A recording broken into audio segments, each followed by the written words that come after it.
एक बार पुनः आप सभी विद्यार्थियों का ज्योग्राफी ऑनलाइन क्लास में हार्दिक स्वागत, अभिनंदन। देखिए बच्चों, आप लोग पढ़ रहे थे अध्याय संख्या 9 द्वितीयक व्यवसाय, यानी कि द्वितीयक व्यवसाय के अंतर्गत वे मानवीय आर्थिक क्रियाओं को शामिल किया जाता है जिसमें प्राथमिक व्यवसाय से प्राप्त उत्पाद को यानी कि कच्चे माल को मानव श्रम और तकनीकी की सहायता से, मशीनों की सहायता से पूर्व निर्धारित उद्देश्य के आधार पर एक इच्छित वस्तु एक निश्चित स्वरूप या आकार के रूप में अधिक उपयोगी और मूल्यवान वस्तु के रूप में परिवर्तित किया जाता है। इसके अंतर्गत हम बात कर रहे थे विनिर्माण उद्योग, पैकिंग और भोजन प्रसंस्करण आदि क्रियाओं को शामिल किया जाता है। सबसे पहले विनिर्माण की हम बात कर रहे थे। विनिर्माण शब्द का अर्थ होता है कि किसी भी प्रकार के प्रकृति द्वारा प्रदत्त कच्चे माल को एक यंत्र यानी कि मशीनों की सहायता से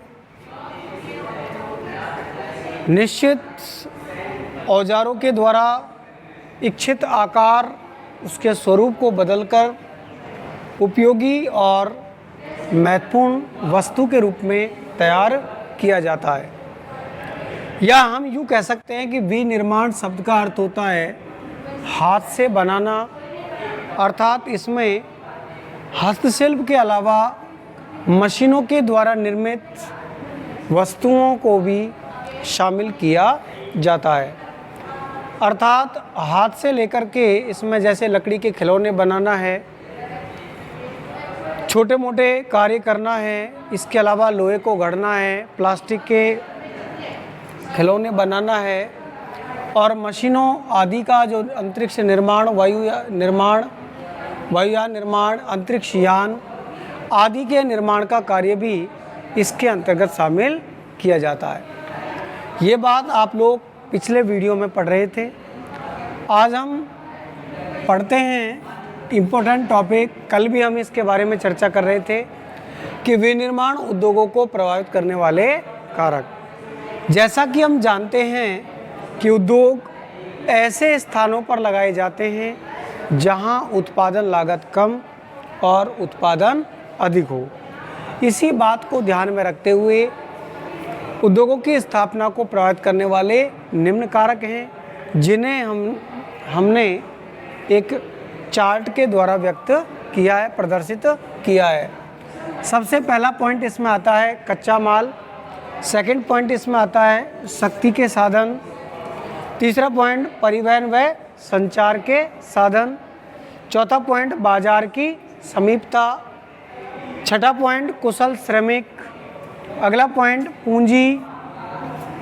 इसके अलावा जलापूर्ति, जलवायु, उच्च तकनीक और सरकारी नीतियाँ आदि बिंदुओं को भी शामिल किया जाता है। इनमें से दो बिंदुओं के बारे में कल हम भलीभांति चर्चा कर चुके थे। पिछले वीडियो में आपने देखा था।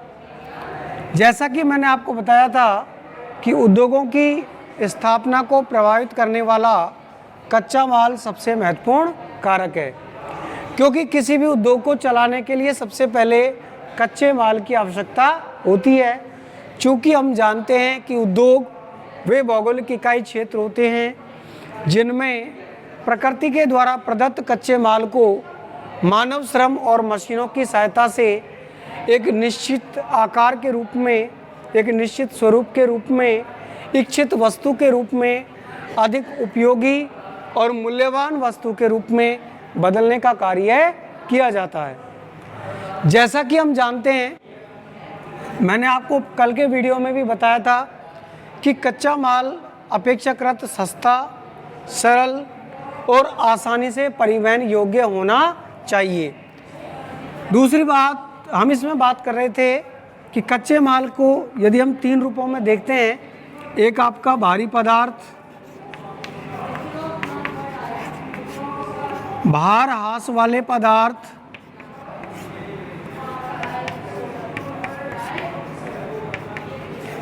और शीघ्र खराब होने वाले पदार्थ।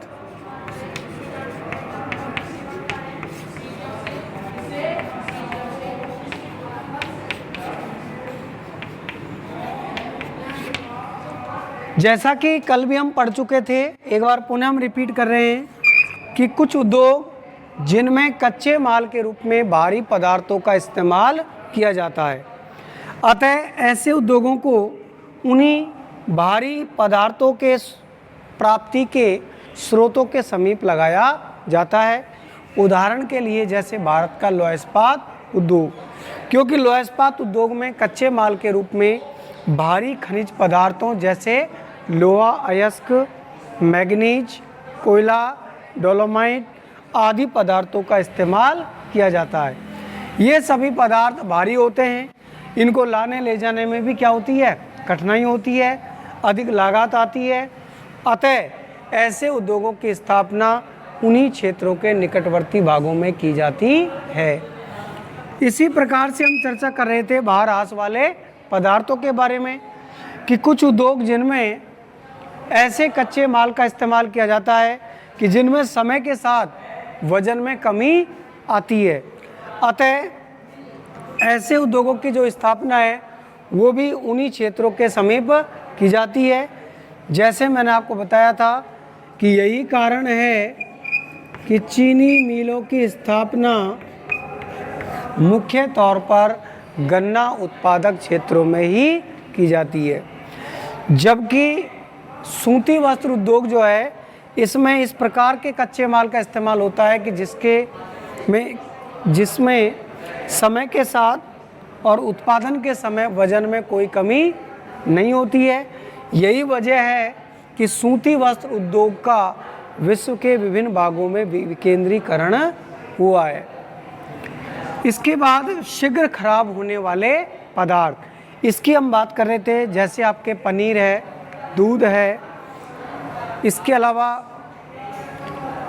आपके मांस वगैरह, ताज़े फल, हरी सब्जियां आदि से संबंधित जो उद्योग हैं, इन उद्योगों की स्थापना भी मुख्य तौर पर औद्योगिक या नगरीय क्षेत्रों के समीपवर्ती भागों में की जाती है।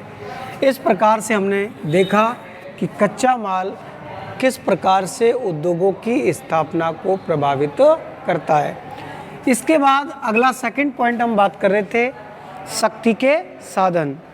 जैसा कि हम जानते हैं कल कारखानों में, उद्योगों में या फैक्ट्रियों में मशीनों को सुचारू रूप से संचालित करने के लिए ऊर्जा की आवश्यकता होती है, शक्ति की आवश्यकता होती है। अतः इन मशीनों को चलाने के लिए शक्ति के साधनों के रूप में डीजल, पेट्रोल, कोयला, इसके अलावा प्राकृतिक गैस, जल विद्युत और परमाणु ऊर्जा आदि संसाधनों की आवश्यकता होती है। इसके अलावा वर्तमान समय में तेल पाइपलाइनों के द्वारा इन शक्ति के साधनों को, जैसे डीजल, पेट्रोलियम और प्राकृतिक गैस आदि को औद्योगिक क्षेत्रों में आसानी से पहुंचाए जाने के कारण अधिकांशतः इन उद्योगों का विकास हुआ है। कुछ उद्योग ऐसे होते हैं जिनमें शक्ति के रूप में, ऊर्जा के रूप में कोयले जैसे ऊर्जा शक्ति के साधन की अधिक आवश्यकता होती है। यही वजह है कि भारत का जो लौह इस्पात उद्योग है वो भारत में दामोदर नदी घाटी के कोयला क्षेत्रों के समीप लगाया गया है या रानीगंज क्षेत्रों में लगाया गया है। इसके बाद आज अपना जो तीसरा पॉइंट है, बहुत ही आसान सा पॉइंट है बच्चों, परिवहन व संचार के साधन।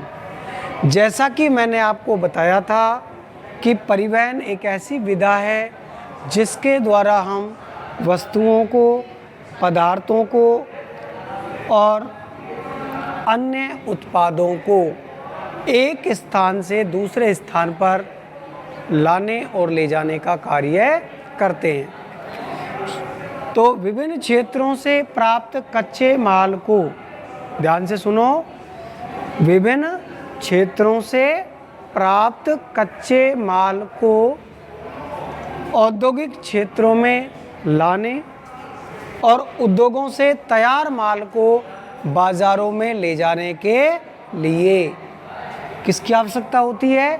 परिवहन के साधनों की आवश्यकता होती है। अब हम जानते हैं कि संसार के जिन देशों में, या दूसरी तरफ बात करें तो यूरोपीय जो देश हैं आपके, यानी कि यूरोप महाद्वीप के प्रमुख जो विकसित देश हैं, जहां परिवहन तंत्र का अच्छा विकास हुआ है, ऐसे क्षेत्रों में परिवहन की सुविधा के कारण, निकटवर्ती बाजारी क्षेत्रों में अच्छे परिवहन की सुविधा के कारण औद्योगिक क्षेत्रों का अधिक विकास हुआ है। इसी प्रकार से हम जानते हैं संचार के साधन, जिसमें आपके आधुनिकतम संचार के साधन, जिसमें हम इंटरनेट वगैरह या मीडिया की बात करते हैं, है ना। इसके अलावा मोबाइल फ़ोन है, टेलीफोन है आदि की हम बात करते हैं। संचार के साधनों के द्वारा भी क्या होता है कि औद्योगिक क्षेत्रों में और बाजारी क्षेत्रों में आसानी से संपर्क किया जा सकता है। जैसे बच्चों, आजकल आपने देखा होगा ना कि अपन ऑनलाइन मार्केटिंग करते हैं, ऑनलाइन खरीदारी की जाती है, ऑनलाइन आप ऑर्डर बुक करते हो, है ना। उसका मतलब क्या हो रहा है? उसमें आपका कौन सा मीडियम काम आ रहा है? संचार के साधन। तो इस प्रकार से परिवहन और संचार के साधन भी क्या करते हैं? उद्योगों की स्थापना को प्रभावित करते हैं कि उद्योगों की स्थापना किन क्षेत्रों में की जानी चाहिए और कौन से क्षेत्रों में उद्योगों को नहीं लगाया जा सकता। इसके अलावा अगला आपका टॉपिक आता है, बिल्कुल इम्पोर्टेंट है, बाजार की समीपता। देखिए बच्चों, बाजार वह इकाई क्षेत्र होता है जहां पर क्रेता और विक्रेता के मध्य वस्तुओं को लेकर के एक संपर्क स्थापित होता है ना। आमतौर पर आप जानते हो, कोई भी सामान, कोई भी वस्तु यदि हमें लानी होती है तो हम कहाँ जाते हैं? बाज़ार, मार्केट जाते हैं। और मार्केट में क्या होता है? वहाँ खरीदार भी होता है और बेचने वाला भी होता है, यानी कि क्रेता और विक्रेता। सीधी सी बात है, उद्योगों से जो तैयार माल है उसे ट्रांसपोर्ट के साधनों के द्वारा कहाँ पहुँचाया जाता है भाई? मार्केट में, बाज़ार में। और बाज़ार से फिर उस वस्तु को उपभोक्ता के क्षेत्र केंद्रों तक ले जाया जाता है, जहाँ उस वस्तु का क्या होता है? उपभोग किया जाता है। जैसे मानो आपको सब्जी की आवश्यकता हुई, या जैसे आपको मानो कपड़े की आवश्यकता हुई, तो आप क्या करते हो? पहले मार्केट जाते हो या सीधे फैक्ट्री जाते हो? भाई मार्केट जाते हैं। मार्केट से आपने मानो कपड़े खरीदे, या आपने सैंडल खरीदे, या आपने जूते खरीदे, या कोई सामान और ख़रीदा आपने, उस सामान को लेने के लिए आप कहाँ जाते हो? मार्केट। और मार्केट में ये सामान कहाँ से आता है? उद्योगों से, फैक्ट्रियों से, कंपनियों से या कारखानों से। तो सीधी सी बात है, संसार के उन देशों में, अक्सर विकसित देशों की हम बात करते हैं जहाँ बाज़ार की अच्छी सुविधा है, जैसे आपके मुंबई है, कोलकाता है, दिल्ली है, ग्रेटर लंदन है ना, पेरिस है, न्यूयॉर्क है ना, आदि जो महत्वपूर्ण बड़े नगर हैं, ये नगर वृहद वैश्विक बाजार की सुविधा उपलब्ध कराते हैं। यही वजह है कि ऐसे क्षेत्रों में उद्योगों का अधिक विकास हुआ है ना। दोनों बातें मैंने अभी आपको बताया कि बाजार का मतलब क्या होता है। बाजार एक ऐसा क्षेत्र है, देखो जैसे मानो आपका ये कोई केंद्र है ना, ये क्या है? इसको हमने बना दिया कि भाई ये मार्केट है। अब इस मार्केट में क्या है भाई? वस्तु की मांग होती है। वस्तु की क्या होती है? मांग। और मांग के साथ क्या होती है? पूर्ति, यानी कि डिमांड और सप्लाई दोनों चीज होगी भाई। जैसे आपके यहाँ परचूनी की दुकान है, मानो अलवर में होलसेल की, थोक की विक्रेता की दुकान है, तो वो थोक विक्रेता क्या करता है, बाहर से सामान मंगवाता है और उस दुकानदार से जो छोटे मोटे दुकानदार हैं वो क्या करते हैं, सामान खरीदते हैं और उनसे भी फिर हम क्या करते हैं, सामान खरीदते हैं। तो कहने का मतलब बाजार वो क्षेत्र है जहाँ पर वस्तु की मांग होती है और वस्तु की पूर्ति होती है। कहने का मतलब दोनों प्रकार के लोग होते हैं, क्रेता भी और विक्रेता भी। अच्छा, सबसे बड़ी बात क्या है कि ये वो स्थान है जहाँ पर क्रेता के पास वस्तु को खरीदने की क्या होती है, क्षमता होती है। आप मार्केट जाओगे तो निश्चित है ना, अपन तैयारी कर लेते हैं कि भाई अपन को 1000-2000 रुपये अपने पर्स में रखने हैं, या ऐसे खाली हाथ चले जाते हो, पैसे रखते हैं कि नहीं, कि भाई 1000-2000 रुपये अपने पॉकेट में होना चाहिए, पर्स में होना चाहिए। तो कहने का मतलब क्रेता के पास क्या होती है, क्रय क्षमता होती है। क्रय क्षमता का मतलब खरीदने की क्षमता। आप 100 रुपये का सामान ला रहे हैं तो आपके पास 100 रुपये होने चाहिए, तो वो क्या चीज़ है आपकी, मार्केट। तो सीधी सी बात है, कंपनियां हैं, फैक्ट्रियां हैं, कारखाने हैं, ये कब चलते हैं, जब उनसे तैयार माल की क्या हो, खपत हो। अभी एग्जाम्पल के लिए आपने देखा था ना, लॉकडाउन हुआ था, है ना, और उस लॉकडाउन के अंतर्गत आपने क्या देखा कि भारत की अधिकांश जो कंपनियां थी वो सारी क्या हो गई, बंद हो गई। क्यों हो गई बंद, क्योंकि अगर मानो वो उत्पादन करते तो उस उत्पादन की खपत होती क्या, नहीं होती। उस माल को वो कहाँ बेचते, और बेचने के लिए किसकी आवश्यकता होती है, मार्केट की आवश्यकता होती है। इसलिए अब जैसे आपका अलवर की अपन बात करते हैं, है ना। अच्छा, अलवर शहर का जो मेन औद्योगिक केंद्र है वो कौन सा है, आप सब जानते हो, कौन सा है बताओ मुझे, कौन सा है, भिवाड़ी। नाम सुना है ना आपने।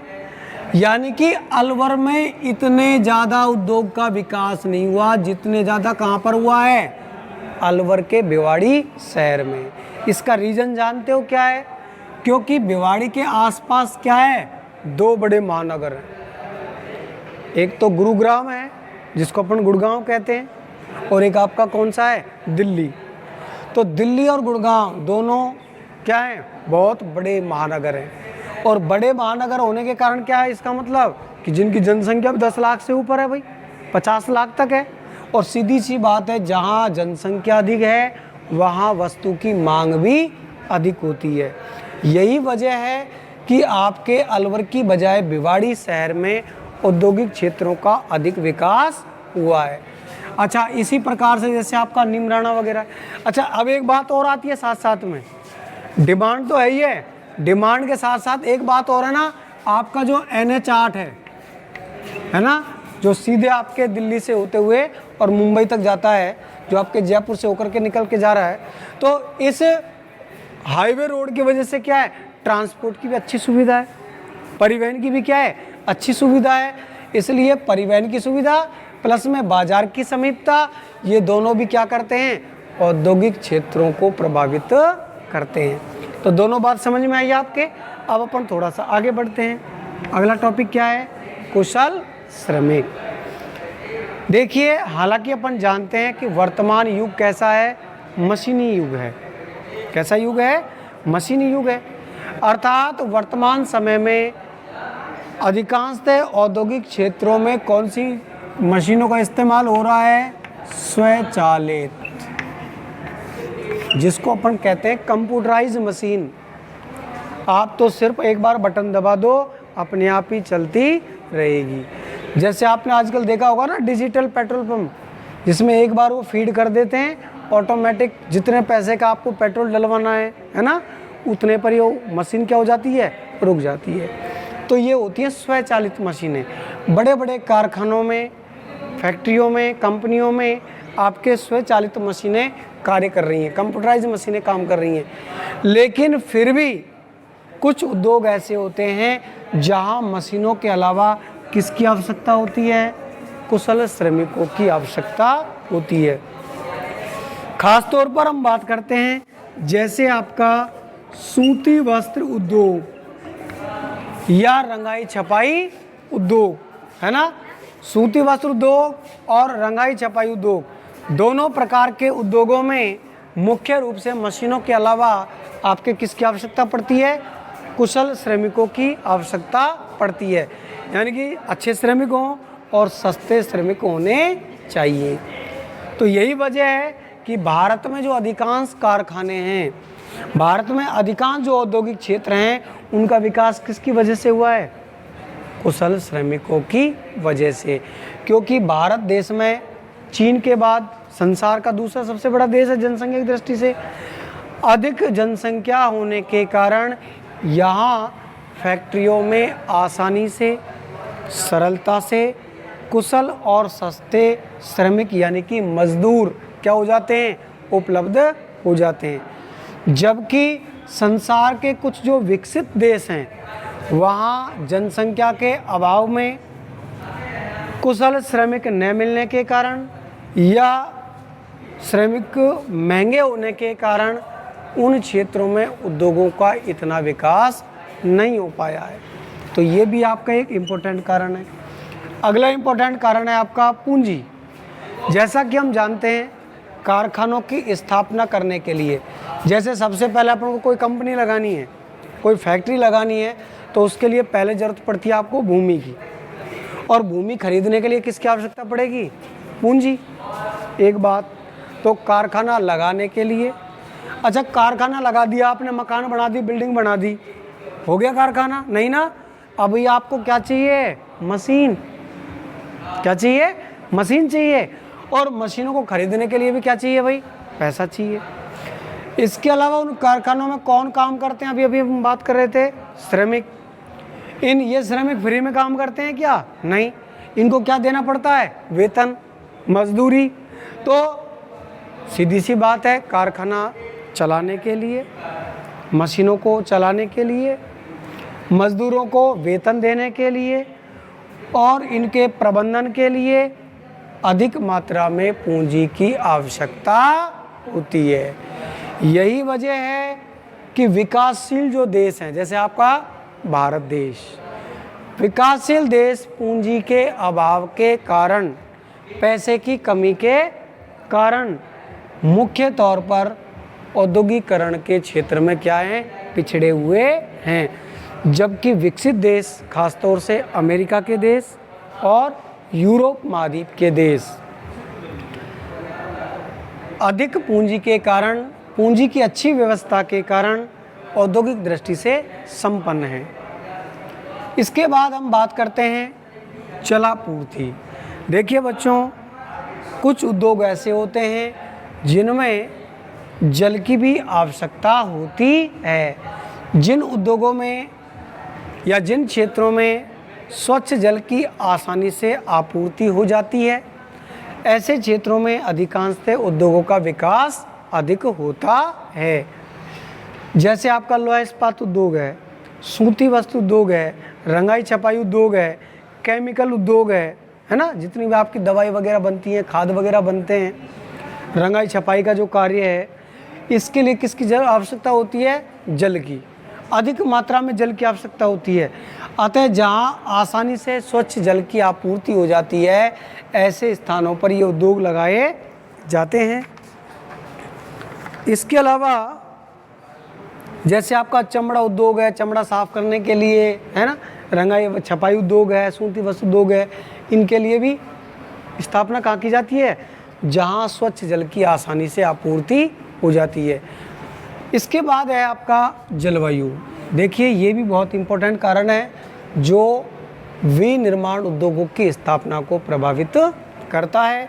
देखिए बच्चों, जिस प्रकार से मानव के लिए स्वास्थ्यप्रद जलवायु होना अति आवश्यक है, ऐसे ही कुछ उद्योग हैं जिनके लिए नम जलवायु और सम जलवायु का होना अति आवश्यक है। अच्छा बच्चों, जैसे आपका सूती वस्त्र उद्योग है ना, इसके लिए किस प्रकार की जलवायु होनी जरूरी है? नम। नम का मतलब होता है आर्द्र जलवायु, क्योंकि आर्द्र जलवायु में धागा क्या है? टूटता नहीं है। यही वजह है कि भारत का जो सूती वस्त्र उद्योग है, उसको सबसे ज़्यादा महत्वपूर्ण कहाँ का है? मुंबई का। इसलिए मुंबई को सूती वस्त्र की राजधानी भी कहा जाता है। मुंबई नगर को सबसे ज़्यादा सूती वस्त्र की मिलें आपके मुंबई शहर में लगाई गई हैं। कारण क्या है कि मुंबई तटवर्ती क्षेत्र में है ना, समुद्री जलवायु का प्रभाव पड़ता है, इसलिए नम जलवायु के कारण। अच्छा, इसीलिए एक नाम आपने और सुना होगा, कुछ उद्योग हैं, एक उद्योग आपने और सुना होगा नाम, जिसको अपन कहते हैं फिल्म उद्योग, फिल्म इंडस्ट्री, है ना। भारत का बॉलीवुड शहर कौन सा है? मुंबई, है ना। सबसे ज़्यादा फिल्में बनाई जाती हैं कि नहीं? और शहरों में क्यों नहीं बनती हैं भाई? क्योंकि आप देखते हैं यहाँ की जो जलवायु है इस उद्योग के लिए क्या है? अनुकूल है। तो इसलिए जलवायु भी उद्योगों की स्थापना को क्या है? प्रभावित करने वाला सबसे महत्वपूर्ण कारक है। अच्छा देखिए, दो और कारक हैं अन्य, एक तो है उच्च तकनीक। देखिए आजकल जो हाई टेक्निक चल रही है, उस हाई टेक्नोलॉजी से क्या है कि कुछ उद्योगों में जो अपशिष्ट पदार्थ निकलते हैं, है ना, जो अन्य जो अपशिष्ट पदार्थ हैं, उन अपशिष्ट पदार्थों को उच्च तकनीक के द्वारा पुनः संशोधित करके उन्हें कच्चे माल के रूप में अन्य उद्योगों में आसानी से काम में लाया जा सकता है। इसलिए उच्च तकनीक भी उद्योगों की स्थापना को प्रभावित करती है। और अगला पॉइंट, लास्ट पॉइंट है आपका, सरकारी नीतियाँ। यानी कि सरकार के द्वारा चलाए गए जो प्रोजेक्ट हैं, सरकार के द्वारा जो चलाई गई नीतियाँ हैं, वो भी उद्योगों के विकास को प्रभावित करती है। जैसे मानो आपके कांग्रेस सरकार है या बीजेपी सरकार है, तो कुछ सरकारें क्या करती हैं, किसी क्षेत्र में जो क्षेत्र आर्थिक रूप से पिछड़ा हुआ है ना, ऐसे क्षेत्र में विकास करने के लिए उद्योगों के विकास पर बल देने का कार्य करती है और औद्योगिक विकास की योजना संबंधित कई प्रोजेक्ट शुरू करती है ना। इस प्रकार से सरकारी नीतियाँ भी उद्योगों के स्थापना को प्रभावित करने वाला महत्वपूर्ण कारक है। इस प्रकार से आप इसको चार्ट के द्वारा भलीभांति समझ सकते हैं और धीरे धीरे प्रत्येक बिंदु का आप आसानी से वर्णन कर सकते हैं। धन्यवाद। एक मिनट 27